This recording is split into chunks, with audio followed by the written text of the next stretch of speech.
Hello cadets, welcome to Chandigarh defence academy. और मैं समित पाल सिंह आज लेके आया हूँ आपके पास एनडीए जो भी हुआ है 16 अप्रैल को, उसमें जो जीएटी में फिजिक्स के जो क्वेश्चंस आए थे, मैं उनके आंसर्स और सॉल्यूशंस डिस्कस करने जा रहा हूँ।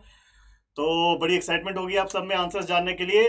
आओ शुरू करते हैं फिजिक्स के क्वेश्चंस का सॉल्यूशन। एनडीए का जो एग्जाम हुआ था 16 अप्रैल 2023 को। तो कैडेट्स फिजिक्स मैं डिस्कस करने जा रहा हूँ सेट बी। मैं ये भी बता दूं आपको, तो सेट बी क्वेश्चन सब में सेम ही थे, ऑर्डर थोड़ा डिफरेंट होता है। तो सेट बी के आंसर्स मैं आपके साथ डिस्कस करने जा रहा हूँ। So if I talk about the first question जो फिजिक्स में आया था, दैट वाज क्वेश्चन नंबर 71। इसमें वो कह रहा है two identical spring balances S1 and S2 are connected one after the other and are held vertically as shown in the figure. A mass of 10 kg is hanging from S2. If the readings on S1 and S2 are W1 and W2 respectively, then choice दी हुई है। बेटा ये जो concept है ये है series में जब स्प्रिंग लग जाते हैं तो क्या होता है। ये हमने क्लास में बताया आपको कि सीरीज में स्प्रिंग जब लग जाते हैं तो उनमें फोर्स क्या रहती है, कांस्टेंट। सीरीज में फोर्स क्या रहती है, कांस्टेंट। फोर्स मतलब वेट, तो दोनों में वेट क्या होगा, कांस्टेंट। कितना वेट मास नीचे लटक रहा है 10 kg का, 10 इंटू जी कर दीजिए, तो 10 इंटू 10 जी कर दीजिए। जो भी रीडिंग आई थी दोनों में सेम आएगी क्योंकि स्प्रिंग कैसे हैं, सीरीज में। तो आंसर क्लियरली मार्क्ड है। मैं आपको टिक भी कर देता हूं। इसमें आंसर जो आना था वो था डी। W1 भी 10 kg होगा और W2 भी 10 kg होगा क्योंकि स्प्रिंग कैसे लगे हुए हैं, सीरीज में। बहुत इंपॉर्टेंट कंसेप्ट है। आई होप क्लियर हो गया है आपको। तो जिन्होंने डी मार्क किया है उनको कॉन्ग्रेचुलेशंस। आओ आगे चलते हैं।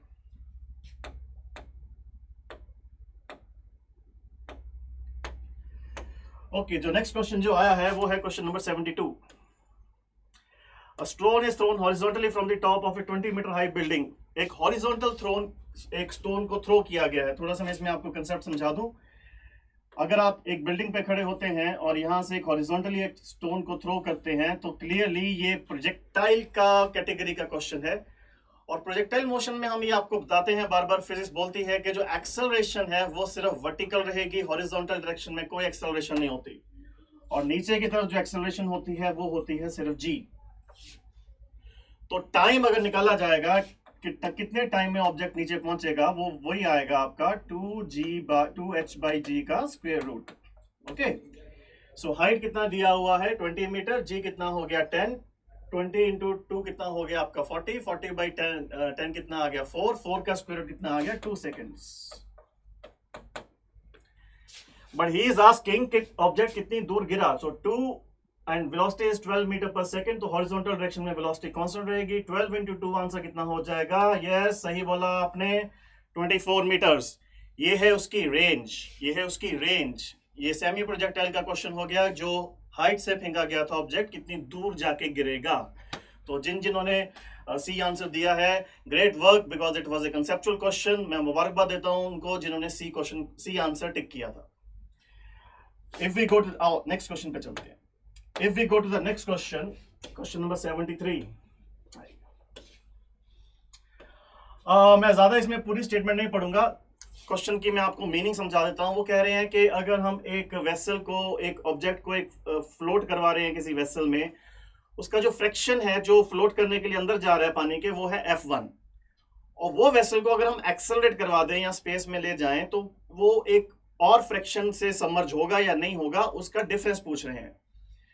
The fraction concept of the physics is, जो फ्रैक्शन ऑफ द ऑब्जेक्ट अंदर होता है किसी फ्लूइड के फ्लोट करने के लिए, that is independent of the acceleration due to gravity. क्योंकि जब आप इक्वेशन बनाते हो फ्लोटिंग की, जी और जी कैंसिल हो जाते हैं। मैं आपको एक सिंपल सी इक्वेशन बना के दिखा सकता हूं यहाँ पे।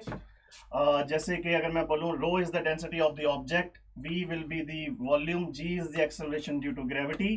तो फ्लोटिंग प्रिंसिपल क्या होता है, it will be equal to the density of the water. अगर मैं वाटर फ्लूइड ले लूं, फ्रैक्शन हो गया F1 V इंटू जी है, वो लोग जी एंड जी कैंसल्स आउट। तो जब एक्सेलरेशन ऑफ ग्रेविटी का फर्क नहीं है कि कितना फ्रैक्शन फ्लूइड के अंदर होगा फ्लोटिंग के लिए, तो कैडेट्स आई थिंक ये बड़ा ट्रिकी सा क्वेश्चन था बट बड़ा सिंपल भी था। Answer is A, F2 will be equal to F1। मैं यहां पे एक और बात आपको याद दिला दूं कि बॉयंट फोर्स पे फर्क पड़ता है, बट क्वेश्चन था फ्लोटिंग की फ्रैक्शन का, कि कितना फ्रैक्शन ऑब्जेक्ट का अंदर होता है ड्यूरिंग द फ्लोटिंग, और उसका क्या इफेक्ट पड़ता है due to acceleration due to gravity, उसका कोई फर्क नहीं पड़ता है। सो आई अगेन कॉन्ग्रेचुलेट दोस्त जिन्होंने इसको ए आंसर टिक किया है, शाबाश।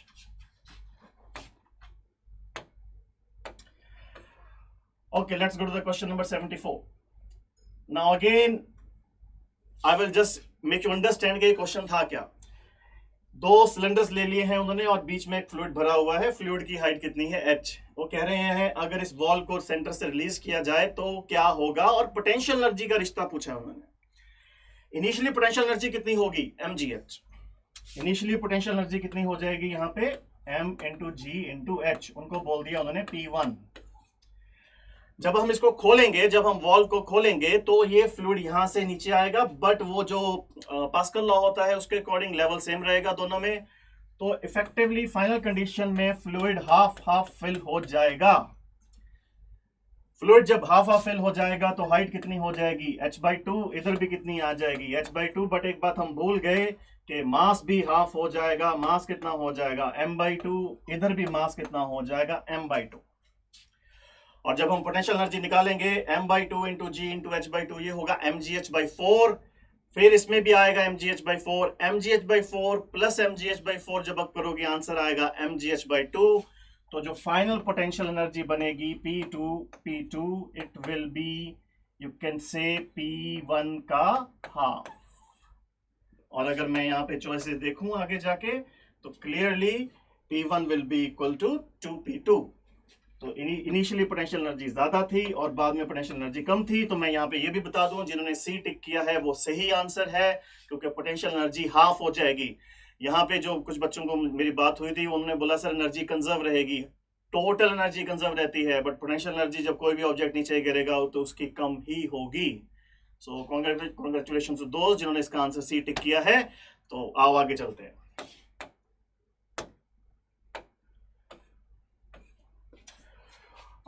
Question number 75.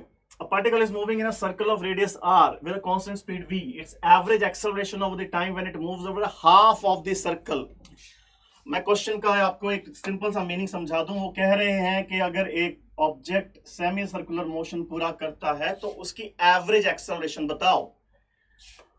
कैडेट्स देखिए, अगर यहाँ पे उसकी वेलोसिटी v थी तो नीचे जाते हुए उसकी वेलोसिटी इधर कितनी हो जाएगी? v. तो चेंज इन वेलोसिटी कितना होगा? 2v. बिकॉज डायरेक्शन चेंज हुई है. डायरेक्शन चेंज हुई है. मैंने बहुत और वेबसाइट्स पे कहीं जाके देखा है, कुछ लोगों ने इसका गलत आंसर दिया हुआ है. सीडी हमेशा आपको सही आंसर देगा. चेंज इन वेलोसिटी कितना हो गया? 2v. तो एक्सेलरेशन कितना होता है? Delta v by delta T. Delta T क्या होगा? Time taken to complete the motion. Time taken, time distance होता है स्पीड इनटू टाइम. टाइम क्या हो गया? Distance by speed. डिस्टेंस कितना आया? सेमी सर्कल का perimeter pi into R. Distance is speed into time. Time हो गया डिस्टेंस बाई स्पीड. स्पीड नीचे कितनी आ गई? v. v ऊपर चला जाएगा तो फॉर्मूला क्या बन गया? 2v square by pi are. कौन सा चॉइस दिख रहा है यहाँ पे? 2v square by pi R. क्या चॉइस है? Yes. Again C. One of the very tricky questions, जिससे गलत आंसर भी दे चुके जा चुके हैं ऑनलाइन. तो गलत आंसर से सावधान रहिएगा. सीडी हमेशा लेकर आएगा आपके लिए सही आंसर्स. सो जिन्होंने इसको सी टिक किया है, सोच समझ के किया है, सॉल्व किया है, उनको great heartiest congratulations. Okay, let's proceed to the next questions. Two forces of 5 Newton each are acting at the angle of 60 degree. Question simple सा है, क्लास 11 के कंसेप्ट पे बेस्ड है. वेक्टर फॉर्मूला लगाना था इसमें. वो कह रहे हैं दो फोर्सेस जा रही हैं 5 न्यूटन और 5 न्यूटन की, लग रही हैं एक पॉइंट पे और दोनों के बीच में उन्होंने एंगल भी दे रखा है. एंगल कितना दे रखा है कैडेट्स? 60 डिग्री. एक ही फॉर्मूला है हमारे पास वेक्टर का, a square plus b square plus 2ab cos theta का स्क्वायर रूट. जब आप इसमें वैल्यू डालोगे cos 60 होगा हाफ. इफेक्टिवली जो आंसर आएगा वो आएगा √3 इंटू f. √3 इंटू 5. √3 होता है 1.7 के आसपास. 1.7 से 5 को मल्टीप्लाई करोगे it will be approximately 8.6 Newton. So answer is A. मैं एक बार फिर याद दिला दूं, यहाँ पे इस बार एनडीए में फिजिक्स 11th और 12th को लेवल को टच किया है उन्होंने, तो हमेशा तैयारी पूरी रखनी चाहिए हमको. आइए जी नेक्स्ट क्वेश्चन पे चलते हैं.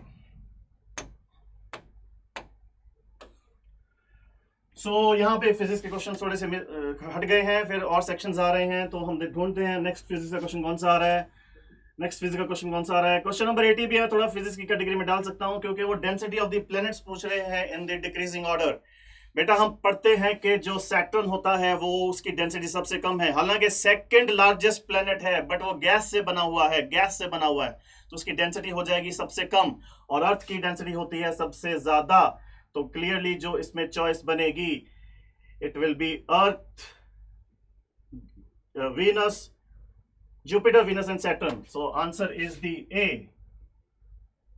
एंड ए और सी, देखो यहाँ पे मैं एक और बात कह दूं, ए और सी बहुत कंफ्यूजिंग हो रहे हैं यहाँ पे। अर्थ की डेंसिटी काफी ज्यादा होती है, बट अब क्वेश्चन उठेगा कि वीनस और जुपिटर में क्या है, तो क्लियरली वीनस की डेंसिटी जुपिटर से ज्यादा होती है। डेंसिटी का क्वेश्चन है, डेंसिटी का, साइज का क्वेश्चन नहीं है।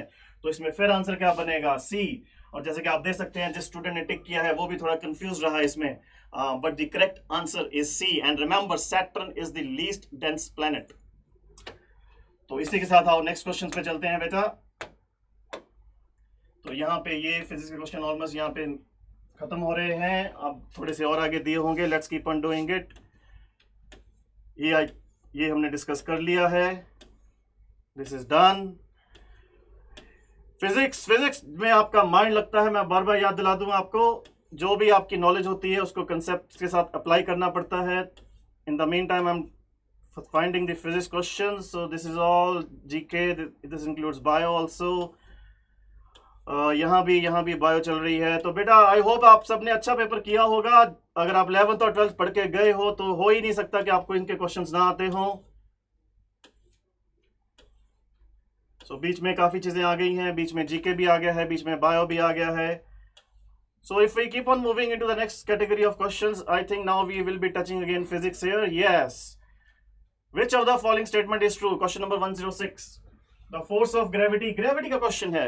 जो न्यूटन लॉ ऑफ ग्रेविटी है वो कहता है कि दोनों ऑब्जेक्ट्स एक दूसरे के ऊपर सेम फोर्स लगाते हैं, ये क्वेश्चन ग्रेविटी मून पे है या अर्थ पे है उसका नहीं था, कि मून और ग्रेविटी के बीच में जो फोर्स है उसके ऊपर क्वेश्चन था। And the answer is which one of the following statement is true? It is in front of you, answer is D. ये भी काफी ट्रिकी क्वेश्चन रहा कुछ बच्चों के लिए, क्योंकि डी स्टेटमेंट अगर आप देखोगे, the force of gravity of the earth on the moon and of the moon on the earth are equal in magnitude but are in opposite direction. Gravity में बोलते हैं ना, दोनों एक दूसरे को इकट्ठा अट्रैक्ट करते हैं in the opposite direction. So D was the answer. And let me tell you, यहाँ भी कुछ आपको गलत आंसर दिए गए हैं और वेबसाइट्स पे, तो ध्यान रखिएगा प्लीज। सीडीए के आंसर्स जेन्युइन हैं, ऑथेंटिक हैं, हमेशा आपके साथ है। So let's move to the next question.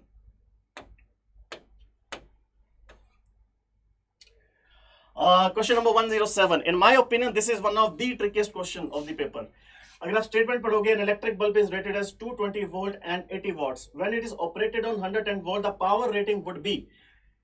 उसने ये नहीं पूछा कि पावर कंजम्पशन क्या होगी, उसने ये पूछा कि उस बल्ब की पावर रेटिंग क्या रही होगी। पावर कंजम्पशन जब हम निकालेंगे डेफिनेटली 1/4 हो जाएगी, बट जब पावर रेटिंग रहेगी इक्विपमेंट की वो चेंज नहीं होती, वो तो उसका मैन्युफैक्चर्ड रेटिंग है, कंजम्पशन नहीं पूछा है।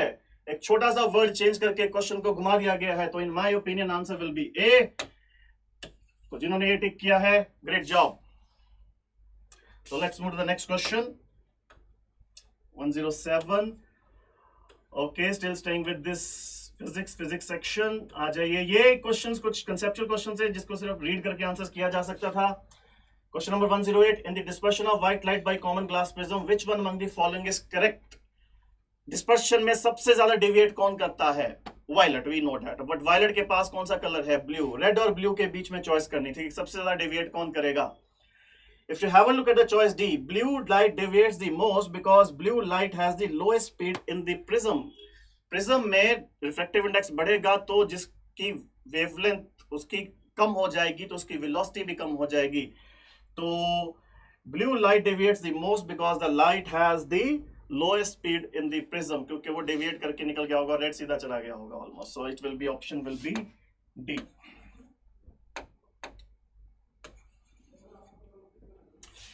आई होप आप ये टिक करके आए हो। जिन्होंने ऑप्टिक्स को ध्यान से पढ़ा होगा, क्लास 12 के ऊपर बेस्ड क्वेश्चंस हैं, so they are very beneficial. Let's move to the next category of questions. आइए, which one among these, sorry, sound के ऊपर क्वेश्चन है। 109. which one among the following is true for the speed of sound in given medium? Frequency medium constant है, question में clearly given है कि medium constant है, so speed of sound remain same at all frequencies. जब medium ही change नहीं हो रहा, frequency आप चेंज करते रहो, वेलोसिटी चेंज नहीं होगा। मीडियम अगर फिक्स हो जाए तो वेलोसिटी कांस्टेंट रहती है, स्पीड डिपेंड नहीं करती फ्रीक्वेंसी पे। बहुत इंपॉर्टेंट कंसेप्ट है, तो आंसर हो गया A. Speed of sound remains same at all the frequencies. और यहाँ पे एक बड़ा बेसिक सा फॉर्मूला है, V = lambda * new. So I hope ये बड़ा कंसेप्चुअल से क्वेश्चन था, आप सबने सही किया होगा। और आगे चलते हैं। तो बेटा जैसे आप कैडेट्स देख पा रहे हो, इस बार बड़ा कंसेप्चुअल पेपर आया फिजिक्स का, कुछ जनरल नॉलेज बेस्ड भी है। जनरल नॉलेज के ऊपर एक और क्वेश्चन आता है, विच one of the following telescope contains only mirrors. Class 12 में हम पढ़ाते हैं कि लास्ट में जाके आता है ऑप्टिक्स में कि रिफ्लेक्टिंग टेलीस्कोप यूज किया जाता है क्रोमेटिक एबरेशन को हटाने के लिए। दो ही टेलीस्कोप्स हैं पूरी दुनिया में, एक है कैसिग्रेन और एक है न्यूटोनियन, बाकी सब लेंसेज यूज करते हैं। तो Newtonian telescope is the correct answer because it is totally based on the mirrors and the reason is chromatic aberration को हटाना होता है। तो जनरल नॉलेज की फॉर्म में एक बड़ा कंसेप्चुअल क्वेश्चन पूछ लिया गया है ऑप्टिक्स में से, और ऑप्टिक्स इस बार काफी डोमिनेट किया है, इंपॉर्टेंट टॉपिक है एनडीए के पॉइंट ऑफ व्यू से। So let's go to the next category of questions. Okay, then again the paper is going into the other subjects. Let me search the question for physics. I think we are almost at the last part of the paper. This is done. This is again a GK based question. Okay, this is again GK और यहाँ पे क्या physics शुरू हो रही है। Question number 125 पे physics शुरू हो रही है। बहुत ही बेहतरीन न्यूमेरिकल बेस्ड क्वेश्चन है जो फिजिक्स में आया था इस बार एनडीए में। ऑप्टिक्स का क्वेश्चन है, कनकेव मिरर का क्वेश्चन है। सो इसमें have a look, he is asking the ratio of BC का जो इमेज बनेगा और एडी का जो इमेज बनेगा। मैं इसमें आपको बस हिंट बता देता हूं।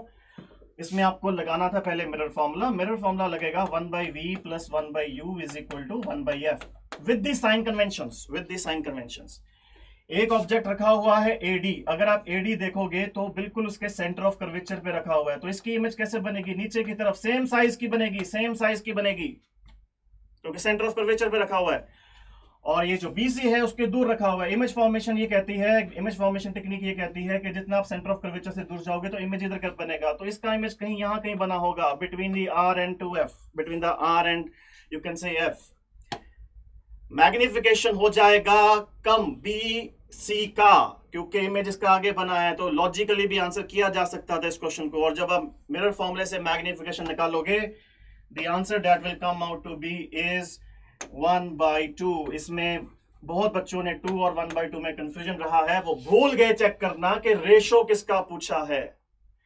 रेशो था B' C' का, पिछले वाले ऑब्जेक्ट का जो BC लिया है, क्योंकि उसकी तो इमेज कम साइज की बनी थी तो बिल्कुल मैग्निफिकेशन को रिड्यूस होना था। आंसर है इसका 1/2। और कंसेप्ट क्लियर करना चाहते हैं आप ऑप्टिक्स के बारे में तो हमारे ऑनलाइन क्लासेस पे जुड़ सकते हैं चंडीगढ़ डिफेंस एकेडमी के साथ। तो जिसने भी इस आंसर को सही टिक किया है, बहुत बहुत शुभकामनाएं, बहुत कंसेप्चुअल क्वेश्चन था, शाबाश।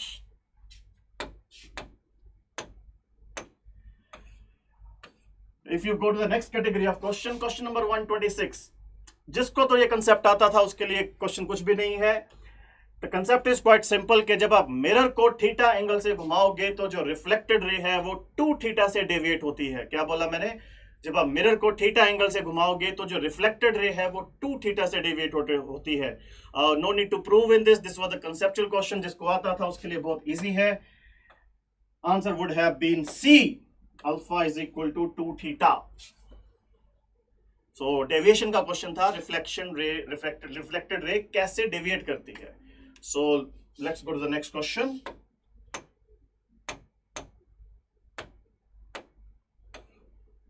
आइए जी, क्वेश्चन नंबर 127। यहां पे मेरे को स्टेटमेंट पढ़नी पड़ेगी, थोड़ी चीज समझानी है आपको। Railway wagon open at the top. एक रेलवे वैगन है जो जा रहा है, मान लो एक ट्रैक पे जा रहा है। This is the railway wagon. एक बोगी ले लेते हैं उसकी, okay, 1 container, and it is moving in some direction. और इसके ऊपर वो कह रहा है then it is start filling with water, it is partially filled with water so that the mass of the wagon becomes m2। जब ऊपर से कोई इसके ऊपर मास गिरता रहेगा, जैसे बारिश हो रही है, तो डेफिनेटली इसका मास क्या होगा, इंक्रीज होगा। बट कोई एक्सटर्नल फोर्स नहीं लग रही, क्योंकि उन्होंने बोल दिया है बीच में there is no external force. After some time it's get partially filled with water so that the mass of the wagon becomes m2 and speed becomes v2, taking the rain to be falling vertically and water stationary कोई force नहीं है inside the wagon. The relation between two speeds v1 and v2 is, बेटा इसमें एक ही concept है कि momentum conserve रहता है। किनेटिक एनर्जी तो कंजर्व रह नहीं सकती क्योंकि वेलोसिटी कम होएगी, मोमेंटम कंजर्व रहता है। तो बड़ा सिंपल सा आंसर था, अगर सोच के करोगे m1 v1 is equal to m2 v2। Conservation of momentum पूरा डिटेल में पढ़ाया जाता है क्लास 11th में, पता होना चाहिए उसका। देखो कंसेप्चुअल क्वेश्चन आ गया, बेहतरीन आंसर है जिसने भी दिया है इसका आंसर सी। फिजिक्स इस बार बहुत सोचने वाली आई थी, तो सोच के एग्जाम दिया है जिसने, शाबाश, great. Let's go to the next category of question. आइए जी। सो ये वाला कैटेगरी हो गया है। Is there any other question? Oh yes, it is there. Question number 128। Which one of the following statement is not true? Not true. तो पहले भी मुकेश सर आपको बता चुके हैं कि जब भी नॉट ट्रू दिखे तो आप एटलीस्ट उसको अंडरलाइन कर लीजिए पेपर में भी कि गलत चूज करना है, गलत क्वेश्चन, गलत स्टेटमेंट चूज करनी है। साउंड के ऊपर है, फ्लूट जो म्यूजिकल इंस्ट्रूमेंट है उसके ऊपर है। अगर आप सी चॉइस को पढ़ोगे, sounds comes from A vibrating column of air inside the flute. D है, sound comes from a vibrating column of air inside as well as outside the flute. Which one of the following statement is not true? और A, B, C जो है ये बिल्कुल सही है। A में momentum of the waves on the blowing jet determines the loudness of the produce. जितनी जोर से आप हवा मारोगे ऑफ कोर्स उसका वॉल्यूम बढ़ेगा। अराइवल टाइम डिपेंड करेगा साउंड का कि रेजोनेंस हुई कि नहीं, उसमें आवाज निकली कि नहीं निकली, तो बिल्कुल सही कह रहा है। पिच डिसाइड करेगी। साउंड अंदर जो वाइब्रेशन होगा कॉलम का उससे आएगी। यहां पे वो पूछ रहा है कि कौन सी गलत है। बाहर की हवा वाइब्रेट नहीं करती बेटा, सिर्फ अंदर की हवा वाइब्रेट करती है जिससे आवाज निकलती है। So sound comes from vibrating column of the air inside तो ठीक है, बट आउटसाइड से नहीं होता। तो ये स्टेटमेंट हो गई गलत, स्टेटमेंट हो गई गलत। तो आंसर क्या हो गया? सही। Which of the following statement is not true? Very conceptual question, very conceptual question. So heartiest congratulations to those जो इसका आंसर डी टिक करके आए हैं वहां पे। शाबाश, बेहतरीन। Let's go to the next question. A positive charge is moving towards south. North south की बस मैं यहाँ पे आपको एक डायरेक्शन बता दूं। If you talk about this is north, this is south, this is west, this is east. एक प्लस क्यू का चार्ज ऊपर की तरफ जा रहा है, सॉरी नीचे की तरफ जा रहा है। प्लस क्यू का चार्ज नीचे की तरफ जा रहा है, साउथ की तरफ। In the magnetic field which is pointing in the north direction. तो मैग्नेटिक फील्ड ऊपर की तरफ है और चार्ज की मोशन नीचे की तरफ है। मैग्नेटिक फील्ड ऊपर की तरफ, चार्ज का मोशन नीचे की तरफ। एक ही फॉर्मूला होता है हमारे पास लॉरेंस फोर्स निकालने के लिए, Q V cross B, cross product. Angle हो गया 180 degree. What is cos 180? Sin 180, cross product. What is sin 180? 0। There is no force, no force, no deflecting force. Class 12th concept. इस बार मुझे भी थोड़ा सरप्राइज लगा है कि 11th और 12th कंसेप्ट के ऊपर क्वेश्चंस पूछे गए हुए हैं। So it's a good thing, क्योंकि आपकी जो नॉलेज है उसको टेस्ट करना चाहते हैं, and physics is now important. So let's go to the next question. Okay, now we are going into the different category of subjects. तो आप फिजिक्स का एक और कुछ क्वेश्चंस ढूंढते हैं। It's almost done now. ये क्वेश्चंस आपके साथ डिस्कस हो चुके हैं, केमिस्ट्री के मुकेश सर डिस्कस कर चुके हैं। So I think we are now almost coming to the end of this. Okay, this is again a GK based question. Which of the following astronomers proved that the Earth and other planets revolve around the sun? I would take this question, मैं ले लूंगा इसको अपनी category में। ये question बड़ा debatable है, क्योंकि अगर आप ऑनलाइन पे जाएंगे इसके आंसर्स में जो डिस्कशन हो रहा है वो हो रहा है कोपरनिकस और गैलीलियो के बीच में। कोपरनिकस के जितने बारे में हम जानते हैं, उसने एक अपना थ्योरी दिया था, एक हाइपोथेसिस था, वो प्रूव कुछ नहीं कर पाया था। He could not prove it. उसकी थ्योरी कहीं पे प्रिंट भी नहीं हुई थी। Galileo was the person according to me जिसने चूज किया था इसको प्रूव करना। उसने टेलीस्कोप बनाया। गैलीलियो ने फिर प्रूव किया था कि प्लैनेट्स घूमते हैं सन के अराउंड, जिसके लिए उसको बाद में सजा भी मिली थी। सो कोपरनिकस ने थ्योरी जरूर दी थी, बट क्वेश्चन है प्रूव किसने किया। तो प्रूव किसने किया? इन my opinion it was Galileo. कैपलर ने फिर उसके लॉज बनाए, न्यूटन फिर फाइनली आया लॉ ऑफ ग्रेविटी लेके। तो जनरल नॉलेज बेस्ड क्वेश्चन है, कंसेप्चुअल क्वेश्चन भी है अगर आप उसका हिस्ट्री देख के देखो। सो आई होप आपने इसको सही किया होगा। So let's go to the next category of question. The power required to lift a mass of 8 kg up a vertical distance of 4 metre in 2 seconds. Formula बड़ा सिंपल है। पावर होता है work done per unit time, work done होता है change in potential energy. तो power का formula हो जाएगा mgh/t। मास कितना हो गया? 8 kg। जी कितना हो गया? 10। 8 into 10 80। हाइट कितना है? 4। 320 divided by 2 160। 160 what is the answer? B is the answer. So work done is, power is work done per unit time. Work done is change in potential energy per unit time. Here is the concept. Simple सा question था, करवा रखा था। Great job जिन्होंने इसका B tick किया है solve करके। Let's go to the next category of question. I have 144 friction coefficient of friction का क्वेश्चन आया है इस बार फिजिक्स में. सो क्लियरली क्लास 11th का लेवल टच किया गया है. तो क्वेश्चन जो कह रहा है, बस इसके बारे में मैं थोड़ी सी डिस्कशन कर लूं आपके साथ. कहते हैं दो ब्लॉक्स पड़े हैं, एक नीचे पड़ा है एक ऊपर पड़ा है ब्लॉक. नीचे वाले ब्लॉक को पुल किया गया है फोर्स एफ के साथ. ऊपर वाला जो ब्लॉक है क्लियरली लिखा हुआ है 1 block of 2 kg placed on the top. तो ऊपर वाला है 2 kg, नीचे वाला कितना हो गया 3 kg. कहता है इस वाले ब्लॉक पे जो लेयर है स्टैटिक फ्रिक्शन कितनी लग रही है. Static friction formula is quite simple. Formula is mu S into N. Maximum value पूछी है उसने, maximum value mu S into N. N होता है mg. बट कौन सा मास लेंगे, ऊपर वाला, क्योंकि फ्रिक्शन वो पूछ रहा है यहाँ पे कितनी लग रही है. म्यू कितना दिया हुआ है कोएफिशिएंट ऑफ फ्रिक्शन का 0.2. n होता है mg. m कितना लेंगे 2. g कितना लेंगे 10. 20 into 0.2. I think answer is quite simple. 10 से 10 गया, 2 into 2 4 Newton is the static friction जो उस पर लग रही है ताकि स्लाइडिंग ना हो पाए. स्लाइडिंग ना हो पाए. लिमिटिंग फ्रिक्शन का क्वेश्चन है, कंसेप्चुअल क्वेश्चन है. बेहतरीन आंसर दिया है जिसने भी दिया है. अगर पेपर में टिक करके आए हो, हार्टेस्ट कांग्रेचुलेशंस टू दो स्टूडेंट्स जिन्होंने 4 न्यूटन टिक किया है. That is the right answer. So almost I am at the end of the winding up this concept, this section of physics. It's almost over now. कुछ सीधे simple question आएंगे अभी. आप देख लेते हैं 45. एक मास लिया स्प्रिंग के साथ अटैच कर दिया और अर्थ पे उसकी कोई एक्सटेंशन आई. कंसेप्ट बड़ा सिंपल है. देखिए इधर नीचे को फोर्स कितनी लगेगी mg. स्प्रिंग में कितनी एक्सटेंशन आएगी x. रिस्टोरिंग फोर्स कितना जनरेट होगा kx. तो मास अगर कांस्टेंट है तो k अगर कांस्टेंट ले लें, x is proportional to g. तो अर्थ पे वो कह रहा है, अर्थ पे जो एक्सटेंशन आ रही है वो आ रही है 6 centimetre. The extension produced in the spring is 6 centimetre on earth. फिर कहते हैं उसको चांद पे ले गए. Acceleration due to gravity on the surface of the moon is 1/6. तो क्लियरली बात है, तो स्प्रिंग की एक्सटेंशन भी क्या हो जाएगी 1/6. 1/6 मीन 6 का 1/6 कितना हो गया 1 centimetre. 1 centimetre is the answer. क्योंकि स्प्रिंग की एक्सटेंशन ग्रेविटी पे डिपेंड करेगी. So I hope you have given the right answer. CD हमेशा लेके आएगा आपके लिए सही आंसर्स जो आपको हेल्प करेंगे अपने आंसर्स वेरीफाई करने के लिए.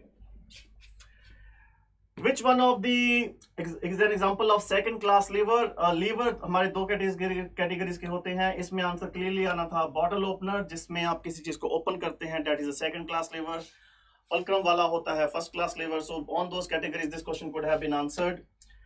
Let's go to the next question. इसमें ज्यादा कंसेप्चुअल नहीं था, इसमें अगर नॉलेज थी तो आंसर हो सकता था. तो कुछ याद करने वाले क्वेश्चंस भी आते हैं. Okay, let's go to the next question. If an electric circuit a wire of resistance 10 ohm is used. तो रेजिस्टेंस दे दिया उसने, वायर का कितना दे दिया 10 ओम्स. 10 ओम्स का रेजिस्टेंस दे दिया. The wire is stretched to length double of its original value. Length खींच के डबल कर दिया तो एरिया भी हाफ हो जाएगा. तो जो नया रेजिस्टेंस बनेगा, सिंपल फॉर्मूला होता है, याद है रेजिस्टेंस का formula, rho into what L by A. L को करने जा रहा है वो डबल, रो इंटू 2l. तो एरिया तो भी हो जाएगा हाफ. 2 जाके ऊपर कितना हो जाएगा 4. तो जो नया रेजिस्टेंस बनेगा कितना बनेगा 4 times of the original resistance. Original कितना था 10. 10 into 4 40 ohms. 40 ohms. But resistance तो वो पूछ ही नहीं रहा. वो तो पूछ रहा है कि सर्किट में करंट कैसे चेंज होगा. The current in the circuit would be, voltage की कोई इंफॉर्मेशन नहीं है तो वोल्टेज हम मान के चलेंगे सेम. आई होता है ओम्स लॉ से. आई क्या होता है शाबाश कैडेट्स, आई क्या होता है V/R. रेजिस्टेंस हो जाएगा अगर 4 टाइम्स, रेजिस्टेंस अगर हो जाएगा 4 टाइम्स तो करंट ड्रॉप करेगा 1/4 of its original value. C is the answer. So current, electricity, optics, motion, spring, पूरा बेहतरीन भरा हुआ पेपर था फिजिक्स का. और बेटा ये जो क्वेश्चंस कर गया फिजिक्स के, आप बहुत हेल्प करेगा अच्छा रैंक लाने के लिए, क्योंकि ये वो क्वेश्चंस हैं जो बहुत सारे बच्चे नहीं कर पाए होंगे. तो आओ बस कंक्लूड करते हैं इसके बाद. If you talk about this is done.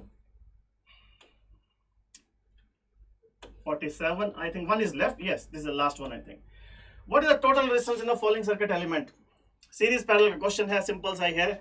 R और R कैसे हो गए पैरेलल में, तो रिजल्ट आएगा R/2. R/2 R के साथ कैसे आ जाएगा सीरीज में. So what is the answer, sorry for that, what is the answer R plus R/2. LCM ले लोगे तो 2 ऊपर, 2 + 1 3, 3 R/2. C is the answer.